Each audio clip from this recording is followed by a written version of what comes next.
Еден век, една деценија и 4 години од озгора. Ете толку време помина од оној тогашен 4 мај до овој денешен 4 мај.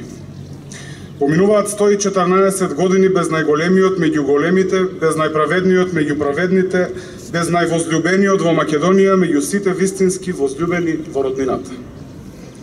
По тој повод повторно сме собрани на овој струмички плоштад кој го носи неговото име, пред споменикот подигнат во негова чест, на кој е прикажан како со расширени раце сака да ја гушне Македонија.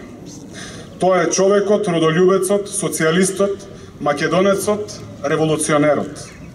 Тоа е оној со кого се гордееме, од и покрај се го красеа широки погледи кои му налагаа да го разбере светот единствено како поле за културен надпревар меѓу народите.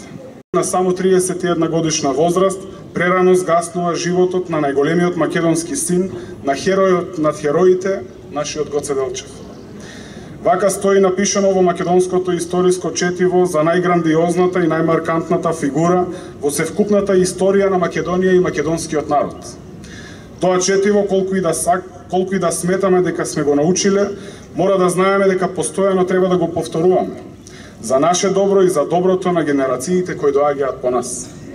Гоце Делчев беше и остана урнек за сите нас. Како треба да се сака Македонија. Таа наша татковина не се сака со напразно чукање во гради и со лажно себе представување. Таа наша татковина се сака со премостување на честните намери со честните дела и со правилен однос кон вистината. Секој обид за нејзино затемнување е залуден.